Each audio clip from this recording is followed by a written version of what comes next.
They say revenge doesn't really solve anything.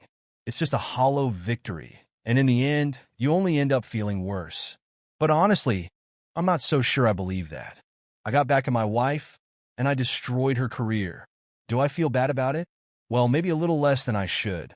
It gave me a sense of control, like I had finally taken something back from her that she'd taken from me without even realizing it. But before we dive into all that, let's rewind to the start. You need to understand how things got to this point. I'm just an ordinary guy at baker. Not the most glamorous job, but it's what I've always loved. There's something about kneading dough, about the way it feels when it's just right. And the smell of fresh bread coming out of the oven, it's satisfying. But owning my own bakery, well, that's been a dream for years. I've never had the courage to pursue it, though. Too much at stake. Too many responsibilities. It's not just about making bread. There's the money, the staff, the rent, and the fear of failure. That thought alone kept me from taking the plunge.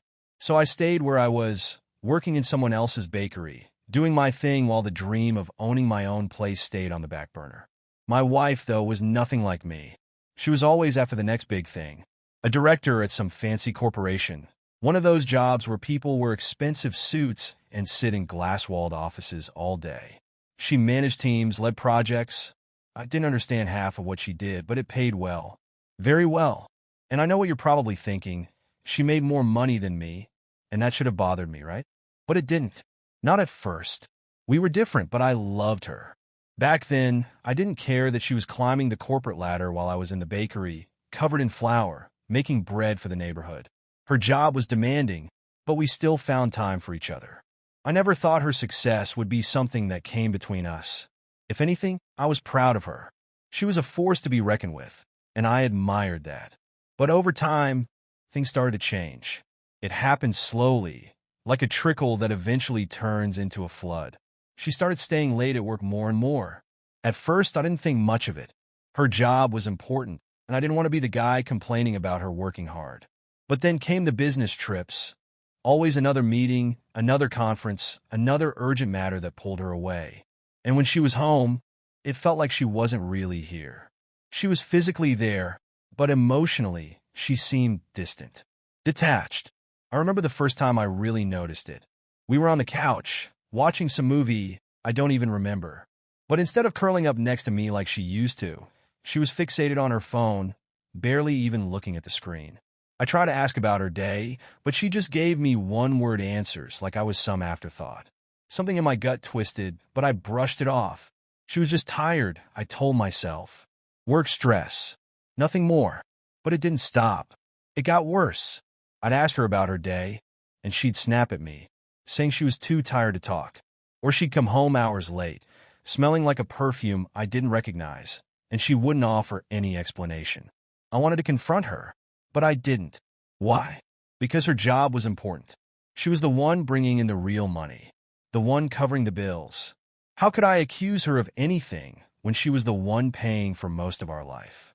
So I swallowed my suspicions and stayed quiet. But deep down, I knew I couldn't ignore that gut feeling forever. And by the time I finally admitted to myself that something wasn't right, I realized I didn't even recognize the woman I was married to anymore. Then, one night, really early morning, everything crashed down. It was around 3 a.m., and I was half asleep when her phone buzzed loudly on the nightstand, waking me up. Normally, I wouldn't have bothered with it, but something made me look. I reached over, glanced at the screen, and saw a text message. The screen lit up just enough for me to catch a glimpse. A heart emoji from a name I didn't recognize. The message preview was enough to make my blood run cold. Can't wait to see you again. I froze. My first thought was that I had to be dreaming. This couldn't be real. But there it was staring at me. My heart started pounding, so loud I thought I could hear it. I grabbed her phone, my hand shaking, but I had to know. I had to see the rest of that message. I tried to unlock it, but guess what? The password had been changed. Changed? I couldn't believe it. My stomach twisted into knots. This wasn't just some mistake. She was hiding something, and I just stumbled onto it. I sat there in the dark, her phone in my hands, my mind racing. I could hear her soft breathing beside me, totally unaware that her world was about to come crashing down. That was the moment everything clicked. The late nights, the business trips, the emotional distance, it all made sense now. And I knew, right then and there, that I wasn't going to let this slide. People say revenge doesn't solve anything, but I was about to find out just how satisfying it could be. The next morning, I couldn't shake what I'd seen. The heart emoji, the message. It was too real to just ignore. I didn't sleep much after that.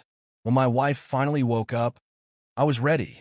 I waited until she was standing in front of the bathroom mirror, brushing her hair, before I said anything. My heart was pounding, but I wasn't going to let it go. "Hey, I saw something weird on your phone last night," I said, trying to sound casual, like I wasn't already putting the pieces together.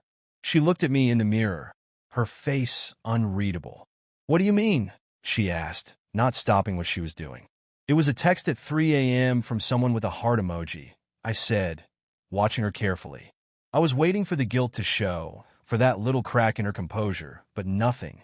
She blinked like I had just spoken in another language. "A heart emoji?" she repeated flatly. "Yeah, from one of your coworkers, I think. Can I see your phone?" I asked, holding my breath. She stared at me for a moment, like I'd completely lost my mind. Then, without saying a word, she unlocked her phone and handed it to me. I hesitated for a moment, wondering if she was going to snatch the phone away at the last second, but she didn't. So, I opened her messages and scrolled to the conversation I had seen earlier that night. But there was nothing. It was completely blank. I frowned and checked again, my thumb moving quicker this time. Where was it? I was sure of what I'd seen. I looked up at her, but she just raised an eyebrow, calm and collected. "Maybe someone sent it by accident and deleted it after," she shrugged, as if it was the simplest explanation. "You know how people do that, right? Send something to the wrong person, then poof, it's gone." She smiled, but it wasn't a real smile. It was the kind of smile you give when someone said something ridiculous, and you're just playing along. Happens to everyone. She made me feel like a complete fool, like I was being paranoid over nothing. I opened my mouth to argue, but then I just closed it. What was there to say? The message was gone, and there was no proof of what I'd seen. She took her phone back, slipping it into her bag, and gave me this look like I was wasting her time. "Anything else? Are we done here?" "I've got work," she said. I shook my head, feeling like I had just lost some invisible battle. "No, that's it," I muttered. "Good," she said, kissing me on the cheek like nothing had happened, then walked out the door. I stood there for a minute, trying to process everything. Maybe she was right. Maybe someone really did send a message by mistake and deleted it. Maybe I was just imagining things. But something didn't sit right with me. That feeling deep in my gut told me I was missing something. Like she was playing me somehow. But I buried it. Maybe I was being paranoid. Maybe I was overreacting. Later that day, I figured I owed her an apology. After all, I had confronted her first thing in the morning with accusations, and she'd remained calm, even reasonable about it. Maybe I was just too suspicious. So, I sent her a text asking if she wanted to go out for dinner, somewhere nice. My way of saying sorry without having to actually say it. She responded quickly. "I can't. I've got too much work tonight. Maybe another time." I didn't think much of it. She was always working late. This wasn't new. I told her we'd plan something for the weekend instead. But by the evening, I was feeling down. That nagging feeling was still there, lingering in the back of my mind, and I just couldn't shake it. So, I decided to take a walk to clear my head. I wandered around for a while, just trying to sort through my thoughts. My wife still hadn't come home yet. She said she was working late, and I believed her. Why wouldn't I? But then, as I walked past one of the nicer restaurants downtown, something caught my eye, and I froze. There she was sitting at a table, laughing and smiling. And right across from her was one of her colleagues, another director from her company, a guy I'd met maybe once or twice. They looked cozy, way too cozy for a work dinner. I stood there, frozen on the sidewalk, staring through the glass like an idiot. My heart started pounding again, that same thumping feeling from the night before. My brain was racing, trying to come up with a reasonable explanation. She had said she was working late, right? Maybe this was part of it. A work meeting. I pulled out my phone and called her. It rang twice before she picked up. "Hey," I said, trying to keep my voice steady, like I wasn't standing right outside the restaurant, staring at her. "Where are you?" I'm still at work, she said casually, like she wasn't lying through her teeth. Just having dinner with some colleagues. Discussing a few work things. Why? I clenched my teeth. Just checking. You sure it's just work? Her voice hardened. Jesus. Why are you always so suspicious lately? I told you I'm just having dinner with colleagues. You really need to calm down. You're starting to sound paranoid. I felt my face flush with embarrassment. Was I overreacting? Maybe I was blowing it all out of proportion. Maybe I was just insecure, and it was showing. Sorry, I muttered, feeling small. I didn't mean to. No, you did. You're getting way too friendly with your suspicions. Look, I got work to do, okay? Stop calling me every 5 minutes like some needy teenager, she snapped, and then hung up. I stood there for a moment, staring at my phone, feeling like I'd just been slapped. I looked back through the window at her and her colleague. They were still talking, still laughing, and for a second I actually felt guilty. Guilty for thinking she might be cheating, guilty for suspecting her in the first place. Maybe she was right. Maybe I was just imagining things. Work dinners happen all the time, right? I was the one being paranoid. I was the one making things worse. I shoved my phone back into my pocket and walked home with my head down. But I was so wrong. So wrong. A couple of weeks after that night, my wife told me about this corporate party her company was hosting. It wasn't a big deal. Just a little Friday night get-together with her colleagues. The kind of thing I usually avoided like the plague. I never liked corporate events, too many people pretending to enjoy themselves while talking about work. But after everything that had happened, I felt like I needed to go. I needed to put my suspicions to rest. I had been feeling guilty. Maybe I was the problem all along. Maybe I was just too paranoid. So I agreed to go. I figured showing up might smooth things over. Maybe help me feel better about everything. Meanwhile, work had been going fine. There was this new girl who had joined the bakery. She was bright and cheerful, always smiling. I found myself chatting with her often. It wasn't anything inappropriate, just easy conversation. She didn't know I was married, and I never mentioned it. I don't wear my ring at work. It gets in the way, and it never came up in conversation. I guess part of me enjoyed being seen, just as me, not the married guy. But she's not really a part of the story yet. Let's get back to the party. It was a Friday night when we arrived separately. She'd left work early to help set things up while I finished my shift at the bakery and showed up a little later. By the time I arrived at the party, it was already buzzing with activity. People were chatting, drinks were being passed around, and music floated through the air. For the first hour, things seemed normal. We weren't exactly sticking to each other. She was off socializing with her colleagues, and I was by the bar trying to engage in shallow conversations with a few people I barely knew. It wasn't a blast, but it wasn't terrible either. I figured if I could make it through the night without causing any drama, I'd call it a success. Then, at some point, I spotted her across the room. She was standing with the same guy, her colleague, the one I'd seen her having dinner with a while back. The sight of them together made something inside me snap. I watched them closely. They were standing too close, talking in low voices like they were sharing a secret. That sinking feeling in my stomach returned, and I knew I had to get closer. I wasn't going to confront them in front of everyone, but I needed to hear what they were talking about. I had to know if my instincts were right, or if I was just imagining things. It wasn't hard to close the distance without them noticing. The crowd was thick, and people were moving around constantly. I simply blended in with the flow of the party, keeping my eyes locked on them, making sure they didn't catch on. When I was close enough, I stopped and listened. That's when it happened. The words I'd been dreading. "You need to leave him," her colleague said, his voice low but unmistakable. "It's time. You deserve better than this. Kick him out of the house. Make it official, and we can finally be together without hiding." My blood ran cold. I stood there, completely frozen. My mind was scrambling to process what I had just heard. My wife didn't say anything at first. She just nodded, like she had already made up her mind. And then, with a voice colder than I thought possible, she responded, "I know. It's just the timing. I need to make sure everything is in place before I make my move." Make her move? Like I was some inconvenience to be discarded when it suited her. My heart was pounding in my chest. That familiar thump. Thump, thump, but this time there was no doubt. No guilt. Only raw, white-hot anger. All my suspicions had been justified. They weren't just thoughts. I was hearing it straight from their mouths. They were planning this. Planning how to kick me out of the house, how to clear me out of the picture so they could be together with no shame, no consequences. And all this time, I had been the one made to feel crazy, the one made to feel like the fool while she was betraying me. But I didn't confront them right then. Not yet. I stood there frozen, watching them, listening. If they thought they could work in the shadows, making their plans in secret, then I'd do the same. There was no point in causing a scene. No, if they thought they could quietly pull this off, I was going to show them just how wrong they were. So I backed away slowly, disappearing into the crowd and leaving the party early.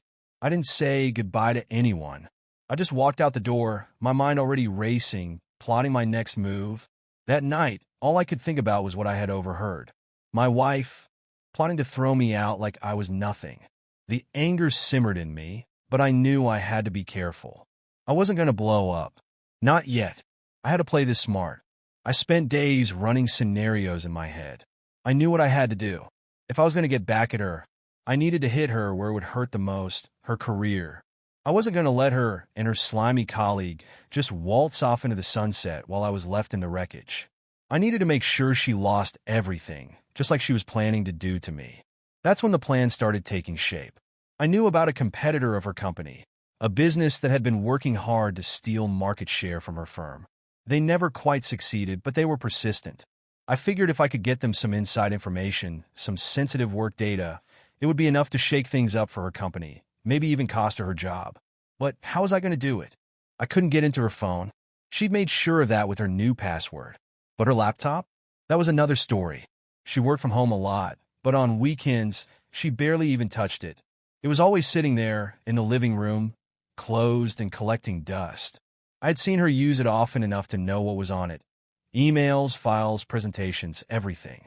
Her laptop was the key to everything. I just had to get my hands on it without her noticing. I waited patiently for the right moment. Then one Saturday it finally came.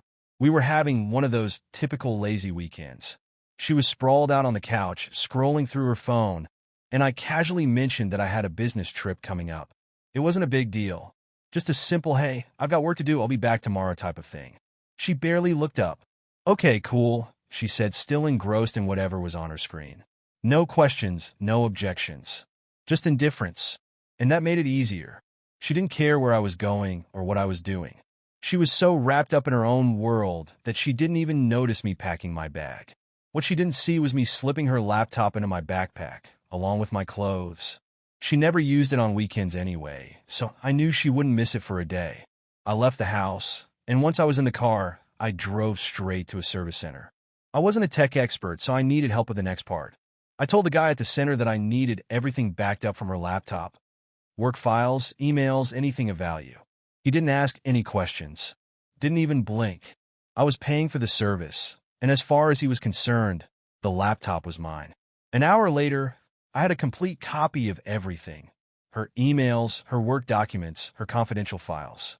The kind of stuff that if it fell into the wrong hands could bring her company to its knees. Exactly what I needed.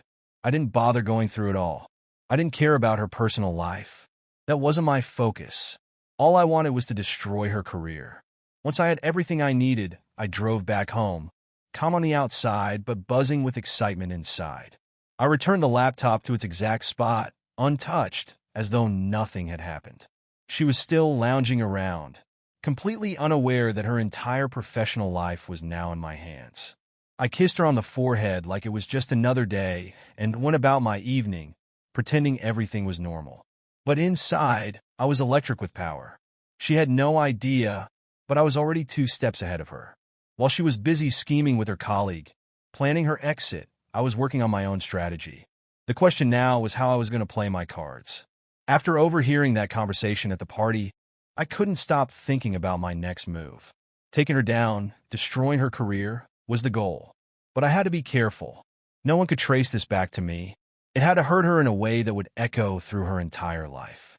It took time, but eventually, I found the perfect target. A guy from one of her company's biggest competitors. He wasn't an executive, but he was well-connected, and that was enough to get the wheels turning. It was clear his company was desperate for an advantage, something that could give them an edge over hers. And I had just what they needed, inside information straight from her laptop. I reached out to him, carefully, not wanting to tip my hand too early. When we finally met, I didn't waste time with pleasantries. I offered him confidential files, the kind of files that could seriously shake things up at her company. But I wasn't giving it away for free. I named my price, and it was a hefty one, enough to set me up for a long time. At first, he hesitated, said it was too risky, that he couldn't just hand over that kind of money without being sure the data was real. I expected that reaction, so I agreed to let him take a look at it first. But there was no way I was going to risk revealing myself. I needed this to be clean and anonymous, so I kept it simple. I wore a protective mask, not flashy, but enough to make sure I wouldn't be recognized. We agreed to meet in a secluded parking lot in the middle of nowhere. It felt like something out of a crime movie, the kind of place where bad deals go down. I showed up with a portable hard drive tucked under my jacket, and he was already there, leaning against his car, looking anxious. I handed him the drive, and he plugged it into his laptop without a word. I stood back, heart pounding in my chest. Each second felt like an eternity as I watched him, his face illuminated by the glow of the screen. He didn't speak, just kept scrolling, clicking through emails, confidential reports, financial data, everything that could sink her and her company. It must have been at least half an hour before he finally looked up at me, and I saw the greed in his eyes. "This is good," he said, nodding. "It's worth the money." I nodded, but I wasn't done yet. There was one more thing. I needed to make sure this went the way I wanted it to. "When this blows up," I said, keeping my voice even, "I want the story to be that my wife leaked the data. She's the one who gave it to you." He paused for a moment, probably weighing the risks, but then he shrugged. "Fine. No skin off my back," he said. "Make it personal." I handed him a matchbook with her name written on it, just to drive the point home. It was a small gesture, but it spoke volumes. When the scandal hit, she was going to take the fall for it, and no one would ever suspect me. We exchanged the cash, and I felt the weight of it in my hand, knowing that this was just the beginning. As I walked away from that parking lot, the adrenaline was still coursing through me. It wasn't just about the money. It was about knowing that her whole world was about to unravel, just like she had planned to do to mine. When I got home, I hid the money in a spot she'd never think to look. She was too absorbed in her phone to even notice that I'd been gone. Another piece of the plan, another step forward. But I had no idea just how far things were about to spiral for her. The next morning, everything seemed normal on the surface. I went to work as if nothing had happened. But inside, I was a different person. I was in control. For the first time in a long time, I actually felt good. I ended up spending a lot of time talking to a new girl at work. She was bright, full of energy, the kind of person who made everything feel lighter. We laughed about little things, and it felt easy, natural, like I didn't have to carry the weight of the world on my shoulders for once. At the end of the day, she asked if I wanted to grab a coffee. I hesitated for just a second, but then I thought, why not? I needed a distraction, someone to take my mind off the storm that was brewing at home. So I said yes. We ended up at a small, cozy cafe not far from work. It was the kind of place where you could just unwind. We drank coffee, talked, laughed, and for the first time in ages, I felt like I was just me again. No drama, no betrayal, just two people enjoying each other's company. As we finished up, she asked if I'd walk her home. I agreed, and as we walked through the cool evening streets, the conversation turned quieter, more personal. When we got to her place, she stopped and turned to me. "Do you want to come in?" she asked, her eyes asking a question I knew all too well. I hesitated. This was a line I hadn't crossed before, not even after everything my wife had done. But there was something about the moment, something inevitable, like it had been leading up to this all along. I couldn't avoid it anymore. So instead of walking in, I stopped and told her the truth. "I need to tell you something first," I said, my voice low. "I'm married." She blinked, clearly surprised, but didn't say anything. I told her everything, the affair, the betrayal, the revenge I had set in motion. I didn't leave anything out. I half expected her to send me away, to tell me to leave, but instead, she just nodded, processing it all. After a long pause, she got up and went to the kitchen. When she returned, she had a bottle of whiskey in her hand. "Whiskey?" I asked, surprised. "I thought you liked wine." She gave me a small smile, one that didn't quite reach her eyes after hearing the whole story. Wine wasn't going to cut it. We sat there, quietly sipping our drinks, the tension between us growing. At some point, the space between us just seemed to evaporate. I don't even remember the exact moment, but before I knew it, we were in bed together. It wasn't planned, it wasn't calculated, but it felt like it was always meant to happen. I didn't go home that night. I couldn't. And honestly, I didn't feel a shred of guilt about it. My wife didn't call. She didn't even text. She was too absorbed in the disaster unfolding at her job. Her career was falling apart, and it was just beginning to hit the fan. She didn't have the time or the energy to wonder where I was. That suited me just fine. When I finally went back home after staying at my colleague's place, I knew it was time to confront what had been simmering for months. The unraveling had been slow, but now it felt like it was coming apart completely. I walked through the door, half expecting her to be packing her things, or maybe trying to act like everything was fine. But no, she was waiting for me. The moment I stepped inside, she exploded. "You've ruined everything," she screamed, her face contorted in fury. "Do you even have the slightest idea of what you've done? My career is over. I'm a joke at work, and it's all because of you." I stood there, absorbing her words. There was no point in arguing, no use in defending myself. She was spiraling, and I wasn't going to waste my breath trying to save a sinking ship that wasn't mine anymore. Her voice grew louder with each accusation. "You've always been nothing, just some Nevadan who's never amounted to anything. And now, you've dragged me down with you. You've destroyed everything I worked for." I wasn't the type to boast about my achievements or my place in the world, but hearing her tear me down like that, it hit harder than I expected. Maybe because, even though I knew it was over, a small part of me still cared. I clenched my fists, but I kept my cool. There was no point in letting her anger drag me into another fight. I took a deep breath, and with a calmness I didn't feel, I said the words I'd been holding back for so long. "I think it's time we get a divorce." For a moment, she froze. I could see the shock in her eyes, like she hadn't expected me to say it out loud. Then, a laugh, but not a real one. A cold, bitter laugh that chilled me to the bone. "A divorce? Oh, that's rich. You think you can just walk away from all this after everything you've done?" she sneered. I nodded. "Yeah, Ido. Because I'm done. Done with you. Done with all of it." The silence in the room was deafening. She stood there, staring at me with hate in her eyes, her chest rising and falling with each breath. I could see the wheels turning in her head, trying to come up with a response, but there was nothing left to say. We both knew it was over. She stormed out, slamming the door behind her, but I didn't follow. I didn't need to. It was already decided. The divorce process moved faster than I anticipated. There wasn't much to fight over. She was too preoccupied with her career's collapse to care about anything else.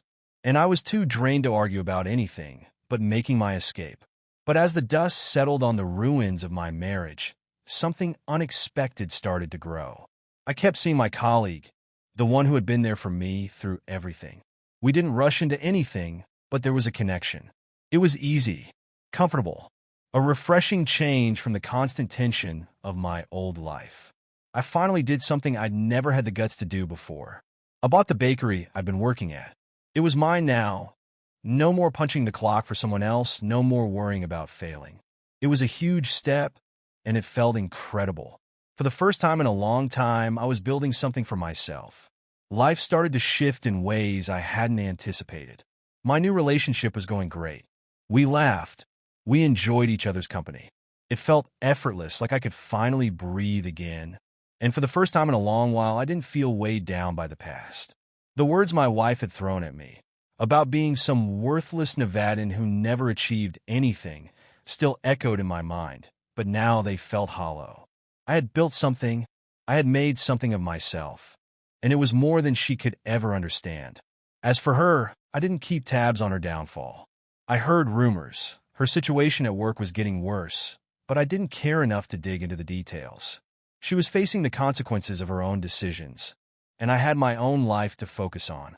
A year has passed since everything fell apart, and to be honest, I never thought I'd be here in this place. After everything, I never imagined I want to take that step again. But life is a way of surprising you. I married the colleague who had been there for me through it all. She's been my anchor, my support, and I couldn't ask for a better partner. And here's the kicker. She's pregnant. We found out a few months ago, and now we're getting ready to welcome a baby into our lives. It still feels surreal, but every day it gets more real. I'm excited, nervous, and more than anything, grateful. The bakery's doing better than I ever thought possible. After buying it, I poured everything I had into making it work, and it paid off.